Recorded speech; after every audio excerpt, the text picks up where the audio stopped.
कांग्रेसी मुस्लिम नेता ने किया राम नाम का गुणगान। एक ऐसे मुस्लिम नेता जिनके परिवार ने बचपन से पूजे भगवान राम। धार्मिक द्वेष से ऊपर उठ मुस्लिम विधायक का राम प्रेम देखिए। राम नाम के प्रति मुस्लिम विधायक की भक्ति देख आप भी खुश होंगे।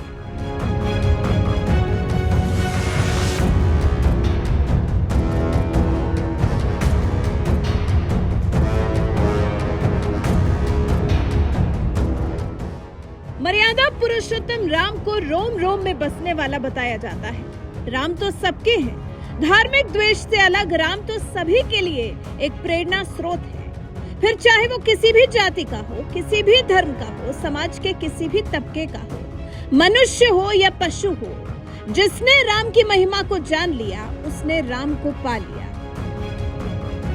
इतिहास को खंगालेंगे तो मुगल बादशाह अकबर भी मर्यादा पुरुषोत्तम राम के चरित्र से बहुत प्रभावित था। इतना कि उसने भगवान राम के नाम का एक सिक्का ही जारी कर दिया था, जो कि सोने और चांदी से बना हुआ था। राम को इमामे हिंद कहने वाला पहला व्यक्ति भी मुसलमान था। तो राम को चाहने वालों की संख्या अथाह है, जो कि किसी भी धार्मिक दीवार से परे है। हालांकि सैकड़ों सालों के बाद अब जब अयोध्या में राम मंदिर बनकर तैयार हो गया है और राम मंदिर का उद्घाटन अब बस कुछ दिन में होने ही वाला है, तो राम के नाम पर सियासत भी खूब हो रही है।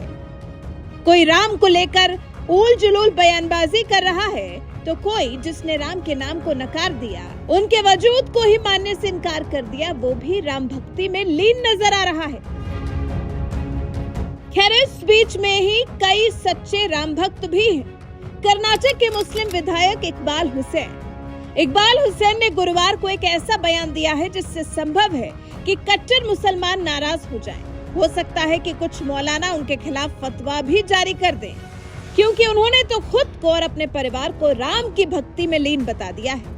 अचंभे की बात तो यह है कि एक तरफ कांग्रेस है जो राम के नाम के वजूद को ही नहीं मानती, और दूसरी तरफ कांग्रेस के ये मुस्लिम विधायक खुद को राम का भक्त बता रहे हैं। इकबाल हुसैन कहते हैं, मैं पहले ही कह चुका हूं कि मैं राम भक्त हूं। मैं सभी देवी देवताओं की पूजा करता हूं। इसके बारे में कोई अन्य सोच नहीं है। मैं बचपन से ही सरस्वती, लक्ष्मी, गणेश और भगवान राम की पूजा करता आया हूं। इकबाल हुसैन ने तो फिर ये भी कहा, मैंने सभी राजनीतिक दलों के साथ भव्य लेकिन धर्मनिरपेक्ष तरीके से रामोत्सव को श्रद्धा पूर्वक मनाने का फैसला किया है। वहीं अयोध्या में राम मंदिर निर्माण पर भी इकबाल हुसैन ने अपनी प्रतिक्रिया दी। उन्होंने कहा, कुछ लोग अपने राजनीतिक फायदे के लिए कुछ भी करते हैं, लेकिन कांग्रेस कभी भी लोगों को बांटने के लिए भगवान और धर्म का इस्तेमाल नहीं करती। कांग्रेस की एक विचारधारा, प्रतिबद्धता और अनुशासन है, जिसका मैं पालन करता हूं। वहीं बीजेपी को लेकर जब उनसे सवाल किया गया तो इकबाल हुसैन का जवाब था, हम राम सहित सभी देवताओं की पूजा करते हैं। उनके लिए एक नया हो सकता है, लेकिन हमारे लिए नहीं। हमारे लिए राम हमारे परिवार के भगवान हैं। वो राम का इस्तेमाल राजनीति के लिए कर रहे हैं, हम नहीं कर रहे। खैर, इकबाल हुसैन शायद ये भूल रहे हैं कि ये उनकी ही पार्टी के बड़े और दिग्गज नेता हैं, जो निमंत्रण मिलने के बाद भी अभी तक राम मंदिर के उद्घाटन समारोह में जाना है या नहीं जाना है, इसको लेकर भी फैसला नहीं कर पा रहे हैं।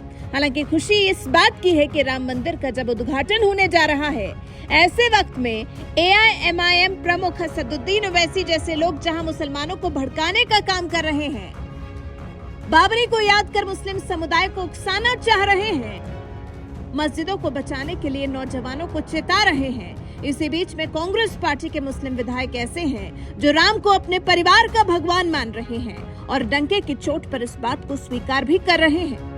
हालांकि भूलना तो हमें ये भी नहीं चाहिए कि जम्मू कश्मीर से 370 खत्म करने का विरोध करने वाले फारूक अब्दुल्ला भी राम मंदिर बनाए जाने के समर्थन में हैं। वो भी राम मंदिर बनाए जाने की मुबारकबाद दे चुके हैं। इसके अलावा कह भी चुके हैं कि राम हिंदुओं के भगवान नहीं है, पूरी दुनिया के हैं। सुनिए जरा। जरूरी है कि भगवान राम का मंदिर खुलने वाला है। मैं उन सबको जिन्होंने इसकी कोशिश की कि उनका मंदिर बने और वो तैयार हो गया है, उनको मुबारक देता हूँ। साथ साथ उनसे ये भी कहता हूँ, सबसे, भारत के निवासियों से भी, कि भगवान राम सिर्फ हिंदुओं का राम नहीं है, वो सब दुनिया के लोगों का, विश्व का राम है। उनकी पुस्तकों में लिखा हुआ है कि वो विश्व का राम है। उन्होंने भाईचारे की, मोहब्बत की, एक दूसरे के सहायता की बात की है जिंदगी में, और कहा है हर बार कि जो नीचे गिरा हुआ है उसको उठाने की कोशिश करो। कभी ये नहीं कहा उसका धर्म क्या है, उसकी शक्ल क्या है, उसकी जबान क्या है, वो कहाँ से आता है, बल्कि एक यूनिवर्सल मैसेज दी सबके लिए, सारे विश्व के लिए, एक साथ रहें, तरक्की करें और भाईचारे में रहें। सुना आपने, एक इकबाल हुसैन जैसे मुसलमान हैं, एक फारूक अब्दुल्ला जैसे मुसलमान हैं जो राम नाम को बचपन से पूजते आने की बात कह रहे हैं, जो राम को विश्व का बता रहे हैं, और एक असदुद्दीन ओवैसी है जो राम मंदिर बनाए जाने से इस तरह खफा है कि बाबरी को याद कर मुस्लिमों को भड़काने का प्रयास कर रहे हैं। वैसे इकबाल हुसैन ने एक मुसलमान होकर और एक कांग्रेसी होकर भगवान राम को लेकर जो भी बातें कही, इससे आप कितना प्रभावित हुए हैं, इस बारे में आपके विचार हमें कमेंट कर जरूर बताएं। साथ ही हमारे चैनल को सब्सक्राइब कर बेल आइकन दबाना बिल्कुल न भूलें।